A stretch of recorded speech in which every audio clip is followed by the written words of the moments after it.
the Greeks had the maxim, know thyself. How do we come to know ourselves in terms of our personalities and, more importantly, potential? One of the first ways to come to know yourself is to understand that you don't. You can learn to kind of watch yourself like you're watching a stranger, but you have to adopt a position. It's a position of radical humility, I would say. Humility in two senses. So one sense would be the humility of recognizing your ignorance. So you have to understand that you don't know who you are. And that's not easy to understand because you think you know. But then, you remember you can't control yourself very well. You're not very disciplined. You're full of flaws. Maybe you don't know yourself as well as you think. But it's hard to get low enough to understand how deeply it is the case that you are ignorant about who you are. Now, there's an upside to that too, which also is that you're also ignorant about who you could be. And so the discovery of that, is some reward for the horror of determining who you actually are. And then I would say, well, then you watch yourself, and you attend to your conscience and you watch yourself like you're watching a stranger. You watch what you say and you listen. And you think, well, what sort of person would say that? And how am I reacting emotionally when I'm communicating in that manner? Is that making me feel stronger, weaker? Is it filling me with shame? Is it helping my confidence? Am I laying out a lie? Am I deceiving myself and other people? Am I adopting this personality at parties that is designed to impress and to amuse, and it comes across as nothing but like self-centered narcissism? What are my dark fantasies? What are my aggressive fantasies?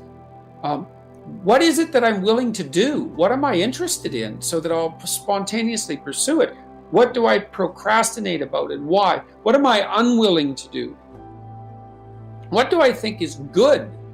What do I congratulate myself for accomplishing? And what do I berate myself for failing to confront and to implement? Those are all incredibly complicated questions, and you don't know the answers to them. So that's a start. And then in terms of potential, well, you'll discover a little bit more about your potential as you discover who you are, especially the darker parts of yourself, because then you discover your potential for mayhem. There's some real utility in that. It's actually something that strengthens you, because the first thing that a realization like that can in fact produce is the ambition to incorporate that danger into a higher order personality, that dangerousness into a higher order personality. And that can make you implacable. That can make you someone who can say no when you need to say no. That can make you someone who won't avoid necessary conflict. And so that's unbelievably useful. And so that's one of the potentials that you might discover. The other thing you do to discover your potential is you challenge yourself. It's like rule 4 in my book, 12 Rules for Life, is compare yourself to who you were yesterday and not to who someone else is today. And that's kind of a good way to start this. It's like, well, take a bit of a look at yourself and think about what's not so good that you could improve, that you should improve by your own standards, and that you would improve, and set yourself a little goal. Maybe you're not studying at all and you're at university, or maybe you're at work and you've got this stack of paper there, and you haven't looked at that damn stack for like a month, and you know that you should be, and you're bothering yourself at night because you're avoiding that. It's like, maybe think, well, I've avoided that stack of paper completely for 1 month. I'm quite a coward when it comes to whatever snakes might be hidden in that stack of paper. How about tomorrow I just put that stack of paper in front of me on my desk, and I glance through it for 15 seconds. See if I can do that.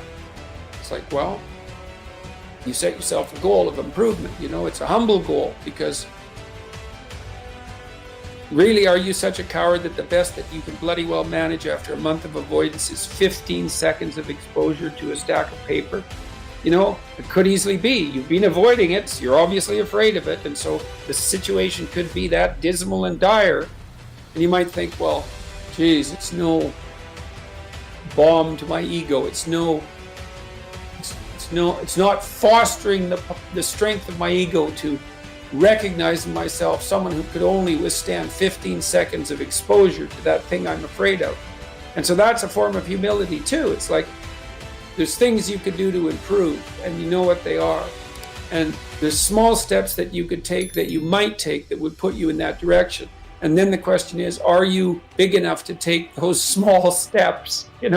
Are you capable of grappling with the fact that you're fundamentally flawed to the point where you have to break things down into almost childlike steps in order to manage them?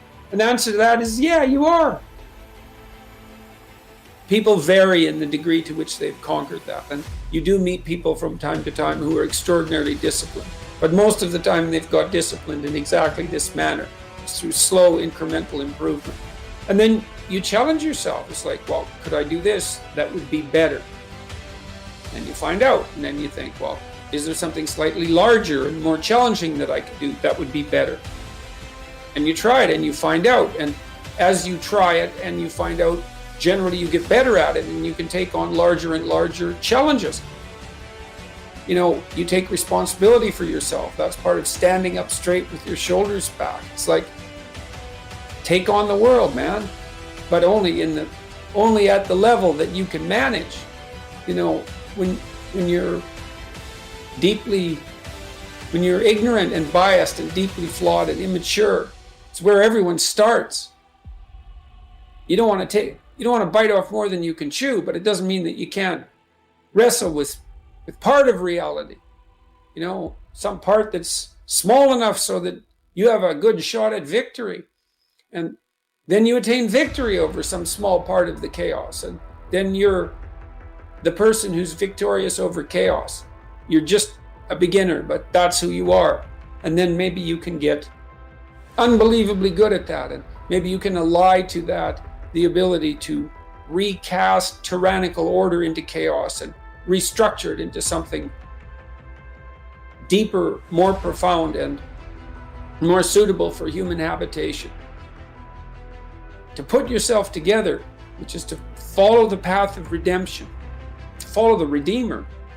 If the Redeemer is a type of personality that you could in fact be inhabited by or manifest, then this first steps towards that is to allow yourself to be a fool, right? It's because you don't know what you're doing. You have to admit that. And there's going to be a loss of ego or destruction of ego, arrogant ego that necessarily accompanies that. But you need the loss of that arrogant ego because it's precisely what's interfering with your movement forward. It's part of the adversarial process, mythologically speaking, that stops moral progress. You're too proud of who you think you are to notice what you're like so that you could change properly. You don't want to sacrifice that part of yourself.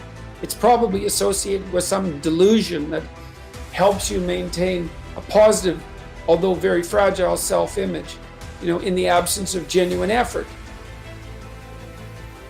It's not to be recommended. So, you know yourself by watching and paying attention. It's watching like you're a snake. Because a snake watches like cold-bloodedly, with no emotional reaction, just to see what's there. It doesn't allow, symbolically speaking, doesn't allow what is wanted or desired to interfere with what is observed. So you watch yourself like that, as if you don't know who you are. Well, that's the beginning. And then you challenge yourself continually to see how far past yesterday you can push today and tomorrow, and to continually experiment with expanding the domains not only of your competence but of your ability to increase that competence. And it's not obvious to me. The upper limit to that is proportional to the moral effort that you put into it. The more that's guided by the highest of all possible visions, right? The alliance with the highest of all possible conceivable good. And the more it's motivated by, the more it's accompanied by truth in speech and action, the more you will develop your potential. And so you also, I suppose, have to be willing to undertake that as an adventure, because it's a hell of a thing to bear that kind of responsibility. You know, it takes a person out of the ordinary. It takes them out of themselves. And there's an alienation and an isolation that goes along with that, and a great sorrow, all of that together. But there's deep meaning to be had in it, and there isn't anything better that you can do. So that's the answer to that question.